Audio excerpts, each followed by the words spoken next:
Nous accumulons vraiment trop de choses, vous ne trouvez pas? Le livre qu'on nous a donné à Noël, l'année où l'on s'intéressait encore au jardinage. Les vêtements qui étaient une si bonne affaire. Les National Geographic qu'on n'arrive absolument pas à jeter. Parfois, nos vies sont pleines d'objets encombrants, de choses que l'on n'avait aucune intention de garder, d'objets dont on ne veut plus, mais dont on ne parvient malheureusement pas tout à fait à se défaire. Nous avons tendance à vouloir les conserver, et il arrive parfois que ce soit pour la vie.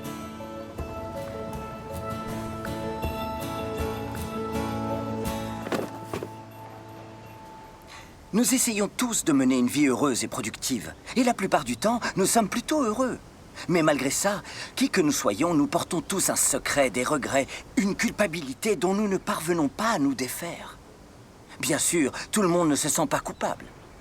En cet instant, vous vous dites peut-être, dans ma vie, je n'ai tué personne, et je n'ai jamais rien volé. Je ne suis donc pas foncièrement quelqu'un de mauvais. Et pourtant, au plus profond de vous-même, vous vous sentez coupable de quelque chose. Je suis né à Tonge, au Soudan, dans la région de Bahr el Ghazal. Je suis né au moment où la guerre a éclaté.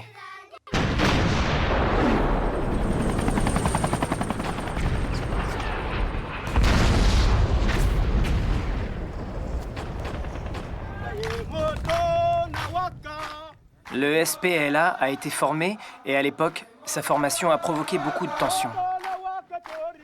Les Arabes sont arrivés et se sont emparés de ma ville. Et ensuite, beaucoup de gens ont été tués. Les maisons ont été incendiées, le bétail a été tué. Et des femmes ont été violées. Un jour, on nous a demandé combien d'enfants voulaient être formés pour devenir soldats. Tout le monde a accepté. Personne n'a été forcé. Mon désir à moi, c'était de venger ce qui était arrivé à mon village. Et je me suis dit, d'accord, je vais apprendre à tirer. On était heureux. On n'a pas dormi cette nuit-là, parce qu'on savait qu'on commencerait l'entraînement le lendemain. I believe I've survived for a reason to tell my story to touch lives. Est-ce qu'on peut revenir en arrière? J'aimerais le réécouter. I believe I've survived for a reason to tell my story to touch lives. Une carrière musicale réussie, ça semble bien loin du village du Soudan du Sud où Emmanuel Jal est né. Emmanuel est un rappeur qui a déjà un titre classé numéro 1. Il a joué au concert Live 8 à Cornouailles et a fait la première partie de grands groupes britanniques tels que Faceless et Razorlight. Et sa chanson Bye figure sur la bande-son du célèbre film Blood Diamond. Il a écrit son autobiographie et a participé au concert donné pour le 90e anniversaire de Nelson Mandela. Que de chemins parcourus depuis les zones de guerre du Soudan. C'est un homme dont la vie a changé. Son histoire ressemble à un conte de fées. Mais c'est faux. Le rap que je chante, c'est une histoire personnelle. Ça parle de moi, ça parle de mon pays et de ce que j'ai vécu. Est-ce que vous êtes prêts? Oui. Bien. Mes rêves sont des tourments. À chaque instant, j'entends les voix d'amis qui ont tous péri. Des amis comme Lual, qui est mort de faim à mes côtés. On pillait les villages, on volait les poules, les chèvres, les moutons, tout ce qui se mangeait. C'était un grand péché, mais il fallait bien manger. C'est comme ça, la guerre pousse à pécher pour survivre.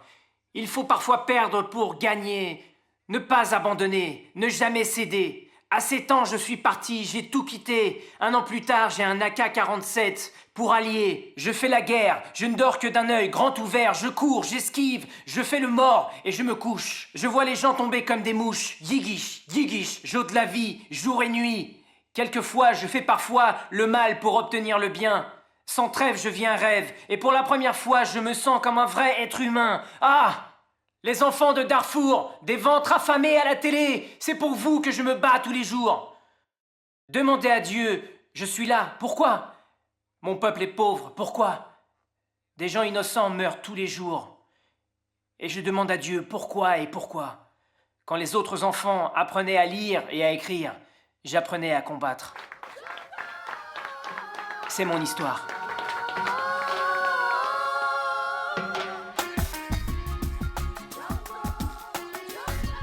Quand un enfant naît, il est libre, vous comprenez? Il ignore encore qui peut être son ennemi. J'ai perdu mon enfance, mais aujourd'hui j'avance. Avec ce que j'ai et ce que je peux réaliser. Forced to sin to make a living. Forced to sin to make a living. Sometimes you gotta lose to win. Never give up, never give in. La culpabilité peut être un moteur très puissant. En Amérique, il y a quelques années, une enquête sur le meurtre d'une jeune femme était au point mort. La police a engagé un psychologue qui a suggéré de cacher un microphone sur la tombe de la victime pour voir si quelqu'un allait venir avouer ses péchés. Des mois plus tard, un homme est venu rongé de culpabilité et il a soulagé sa conscience en demandant pardon à sa pauvre victime. La police tenait le coupable. Le docteur Hurt va vous recevoir. Merci. Entrez. Bonjour, Daniel. Dr. Hart, enchanté. Ravi de vous rencontrer. Vous avez trouvé sans problème? Oui, aucun problème, j'ai trouvé tout de Tant mieux. suite. Dites-moi, pourquoi les gens se sentent-ils coupables? Les gens se sentent coupables parce qu'ils ont été conçus pour se sentir coupables et ça fait partie de notre structure cérébrale. À la différence des autres formes de vie, les humains ont un système tout à fait unique qui est... C'est un système d'avertissement, c'est vraiment ça. C'est aussi un système qui préserve l'honnêteté et qui fait de nous des gens bien. C'est étonnant, n'est-ce pas? À nous qui sommes nés dans le péché, Dieu a donné la capacité d'être bon. Et pour être bon, nous avons besoin de la culpabilité. Et comment ça fonctionne? Comment est-ce que ça nous corrige? Ça nous corrige parce que c'est un système d'avertissement. Dans le cerveau, il y a vraiment deux éléments qui régissent la culpabilité. Celle-ci est un sentiment, mais c'est un sentiment qui vient du fait que le cerveau possède un système qu'on appelle les neurones miroirs. Ce sont des neurones cérébraux qui reflètent une chose qui se passe à l'extérieur. Donc, si une personne subit une chose douloureuse et que j'en suis témoin, mon cerveau réagit comme si cette chose m'était arrivée à moi. C'est ce qu'on appelle l'empathie, bien sûr, et elle est à la base de la culpabilité et de la manière dont elle fonctionne dans notre cerveau. L'absence de culpabilité a des conséquences très graves. Il y a des groupes de personnes qui ne ressentent aucune culpabilité. C'est ce qu'on appelle les sociopathes, les psychopathes. Ils sont dans nos prisons. Ils vous volent, ils vous cambriolent et ne ressentent aucune culpabilité. Et les conséquences sont très graves. La plus importante, peut-être, quand on ne connaît pas la culpabilité, c'est qu'on est incapable d'établir des liens avec les autres. Des relations sont brisées, détruites. Des familles entières peuvent être détruites lorsqu'un de leurs membres ne ressent aucune culpabilité. Donc, la culpabilité, c'est comme si Dieu nous avait conçus autour de ce système de culpabilité parce qu'il joue un rôle fondamental dans notre relation avec les autres et avec Dieu.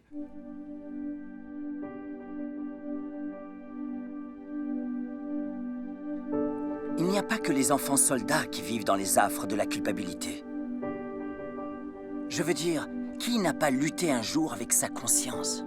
Le sentiment d'avoir fait quelque chose de mal, ou d'avoir négligé de faire ce qu'il aurait fallu faire.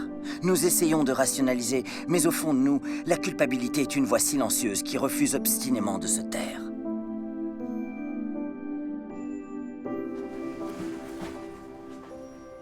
Quand on se sent coupable, si on a fait quelque chose de mal, si on n'a pas fait quelque chose de bien, ou si on a refusé d'aider quelqu'un, eh bien, un sentiment d'angoisse se développe. Cela relève vraiment du domaine des angoisses en général, et ça nous met mal à l'aise. Mais le but de tout cela, c'est en fait de nous pousser soit à réparer nos torts, soit à apporter de l'aide aux autres. Donc, cela fait de nous des personnes plus gentilles. La culpabilité peut être bonne ou mauvaise? La culpabilité peut être bonne ou mauvaise, et il est très important pour nous d'arriver à comprendre la différence. En termes psychologiques, on appelle en général la mauvaise forme de culpabilité la culpabilité névrotique. Et la bonne forme, c'est la culpabilité authentique. Donc, on peut se sentir coupable d'une chose qu'on n'a pas du tout fait, parce qu'on a été programmé pour se sentir coupable. Ou on peut se sentir coupable de choses insignifiantes, Par exemple, ma mère, quand je finissais de manger, voulait que mon couteau et ma fourchette soient à 45 degrés sur l'assiette avant qu'elle ne consente à débarrasser l'assiette. Et encore aujourd'hui, au bout de toutes ces années, quand je vais au restaurant et que je termine mon assiette, je place mon couteau et ma fourchette à 45 degrés, parce que sinon, je me sentirais coupable devant la serveuse. On peut donc se sentir coupable de choses vraiment insignifiantes. La différence entre la fausse culpabilité, la névrotique et l'authentique, c'est que la fausse culpabilité ne correspond souvent à rien de ce qu'on a fait. On se sent coupable d'une chose que l'on n'a pas fait. Et alors qu'avec la culpabilité authentique, vous comprenez, j'ai fait quelque chose d'horrible, je vous ai humilié, je vous ai critiqué dans votre dos. Voyez-vous, en cas de culpabilité authentique, on peut, disons, agir d'une certaine façon qui nous permet de devenir meilleur. Tandis que la culpabilité névrotique négative, eh bien, nous emmure en nous-mêmes. Nous devenons prisonniers d'un processus irréversible d'autopunition, de rejet et de haine de soi. Il y a d'autres questions? Vous avez déjà tué quelqu'un ? Ça, c'est une question délicate.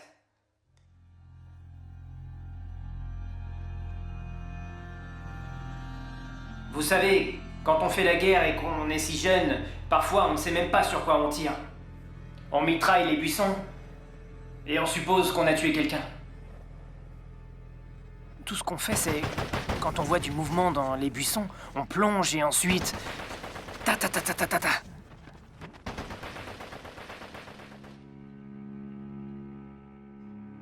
On avait tant de haine. Un jour, il y avait un type. Il n'était pas armé, il n'avait rien. Et on voulait le frapper, à main nue, et le découper avec nos machettes et l'achever. On le regardait et on criait et on le frappait à la tête. Je me souviens lui avoir mis un coup de pied, juste derrière la tête. Ça nous plaisait de sentir qu'on était des hommes et qu'on accomplissait quelque chose.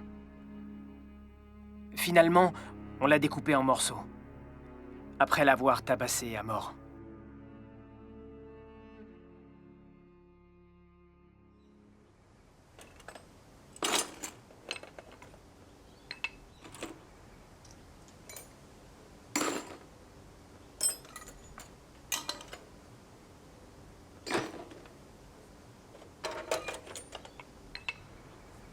Beaucoup de soldats adultes souffrent de ce qu'on appelle le syndrome de stress post-traumatique. Ce n'est pas seulement le fait de craindre pour sa sécurité ou de voir ses compagnons mourir. Beaucoup supportent mal ce qu'ils ont fait au combat. Ce ne sont pas des criminels de guerre, mais des hommes et des femmes qui font ce qu'une guerre exige. Et même si leurs actions sont justifiées, la culpabilité mine leur existence et les empêche de vivre. On sait maintenant que l'état de stress post-traumatique a des répercussions sur la culpabilité. Par exemple, avec les guerres qui se déroulent, on a ce qu'on appelle la culpabilité du survivant. Lorsque tous les membres d'une section sont morts et qu'il n'y a qu'un seul survivant, cette personne va se sentir coupable parce qu'elle est la seule qui a survécu. La culpabilité peut provenir des actions menées en tant que soldat dans le cadre d'une guerre. Qu'il s'agisse d'une guerre légitime ou qu'il s'agisse d'une guerre illégitime, comme par exemple une activité terroriste, eh bien, le sentiment de culpabilité existe. Il faut porter le poids de la responsabilité. Et cela peut être extrêmement, troublant. Et cela peut provoquer... En fait, cela peut détruire votre vie si vous ne faites rien. Donc, l'état de stress post-traumatique a plusieurs conséquences. Et l'une d'elles est l'effet induit sur la culpabilité. C'est pour cette raison qu'une culture du pardon, aurait besoin d'être créée. J'étais à New York lors des attentats du 11 septembre en 2001. Et une semaine plus tard, j'étais sur place pour aider à former le personnel de secours et m'occuper des pompiers et des policiers. Évidemment, durant nos interventions, nous avons dû aller retrouver les corps. Et les pompiers et les policiers étaient traumatisés. et éprouver une forme de culpabilité, un genre de culpabilité du survivant. Ce que je veux dire avec cet exemple, c'est que, en fait, la création d'une culture du pardon est une chose à laquelle il faut faire attention dans le monde chrétien. Les gens doivent apprendre à recevoir le pardon. Et cela parce que, même si vous n'avez rien fait de mal vous-même, mais que vous vous sentez coupable, dans un sens, c'est toujours bien sûr le pardon qui permet de guérir dans ce cas. Si la solution de Dieu est le pardon, alors croyez-moi, notre solution, c'est aussi forcément le pardon. Comme j'avais survécu, je me demandais pourquoi suis-je toujours en vie? Parfois, je me disais que je voulais mourir. On peut dire que j'étais suicidaire. La plupart du temps, j'étais suicidaire, mais plus maintenant, non.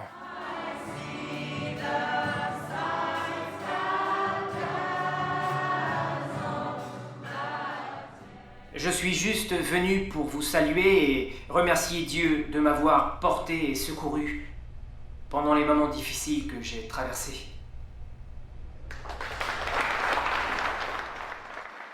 J'ai de nombreuses cicatrices dont je n'ai jamais parlé, des blessures. Parce que on dit, d'accord, tu as fait la guerre. Mais il y a d'autres choses que les gens oublient. Je veux parler des blessures internes. Ce qui se passe à l'intérieur de vous. L'église communautaire de Killé-les-Choix m'a donné tant d'amour. J'ai rejoint la chorale et j'ai essayé d'écrire des chansons. Ça m'a apaisé sur le plan émotionnel. Les soldats qui rentrent de la guerre, tous ceux qui en ont connu, les traumatismes de la guerre, et les souffrances, vous comprenez, doivent apprendre, en quelque sorte, il faut leur inculquer l'esprit du pardon. Et ce pardon doit être dirigé vers eux-mêmes. Et c'est ça qui est le plus difficile. C'est à soi-même qu'il est le plus dur de pardonner. Mais si Dieu peut pardonner, vous devez le faire aussi.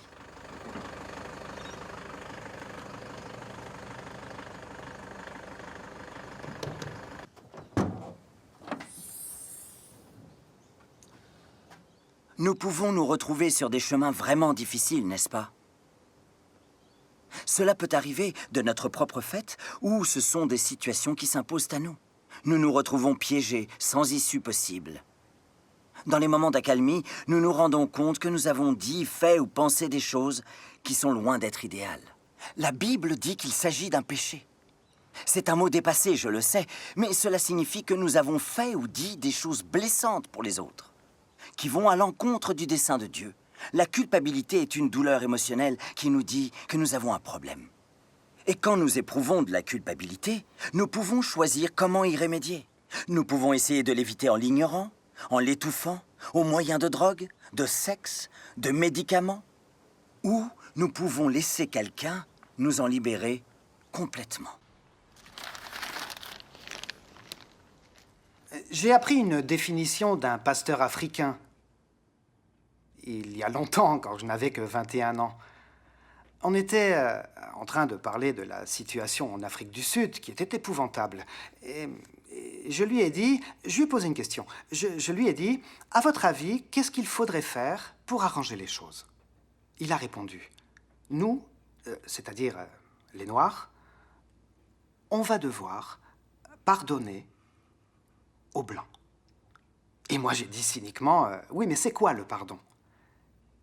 Et c'est là qu'il m'a donné cette définition. Elle est dans tous les livres que j'ai écrits sur le sujet. Il a dit, pardonner, c'est renoncer à mon droit de blesser en retour. Renoncer à mon droit de blesser en retour.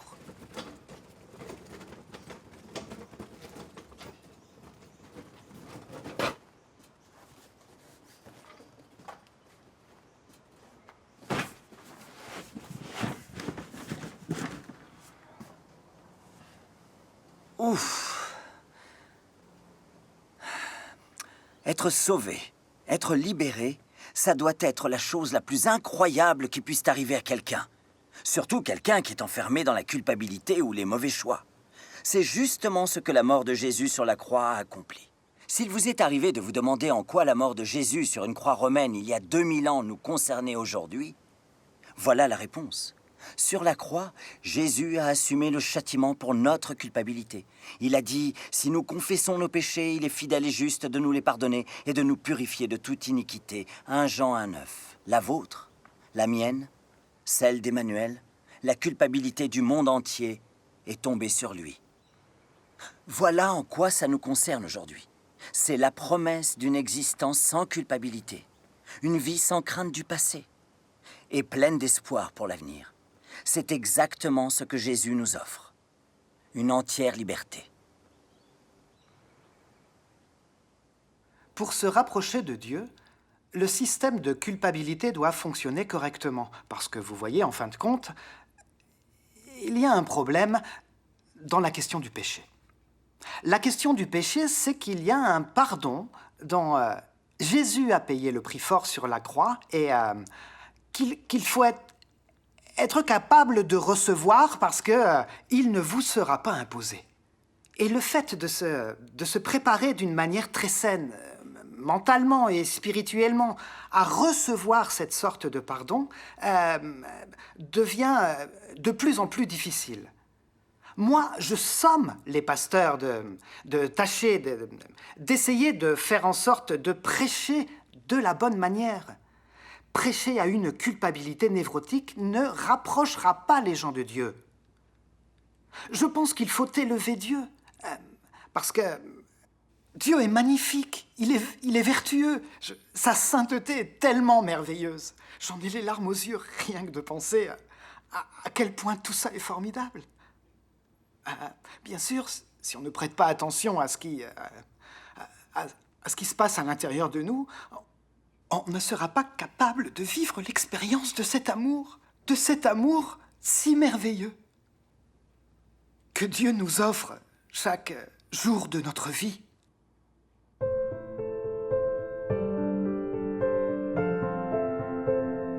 Sur scène, je suis sérieux quand je dis que on ne peut pas changer la vie des gens par notre propre force. On a besoin d'une force surnaturelle pour nous aider. Seigneur, aide-nous à donner un bon concert et rendre service aux gens. Mon Dieu, je te remercie et je te rends grâce au nom de Jésus. Amen.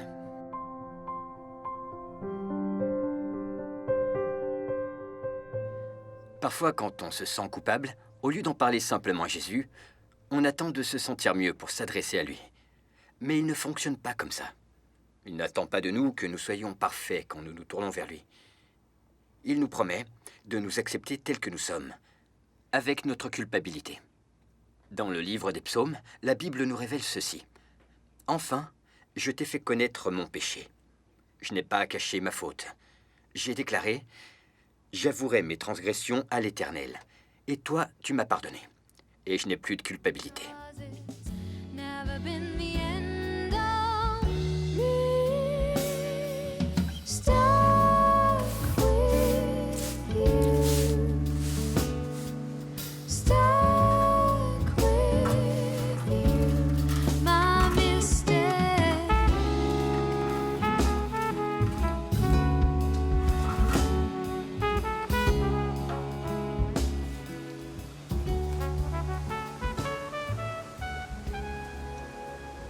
Pourquoi Jésus est-il le seul à pouvoir effacer notre culpabilité? Comment ça marche? Je vais essayer de vous expliquer.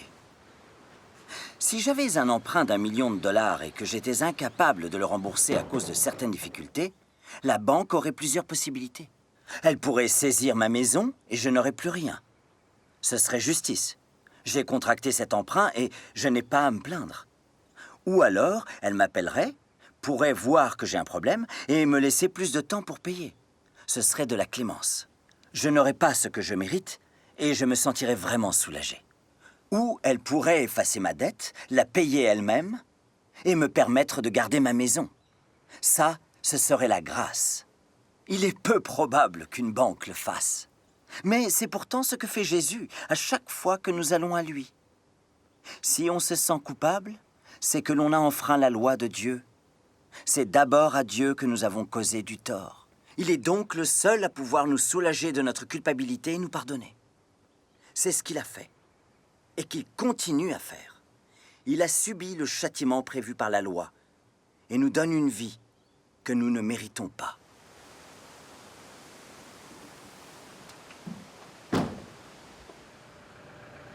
C'est bon, vous pouvez y aller.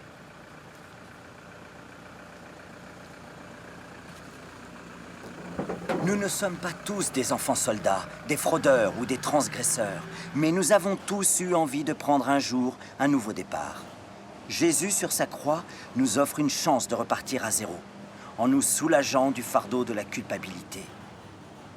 C'est ce qui change une vie, et tout ce que j'ai à faire, c'est de l'accepter.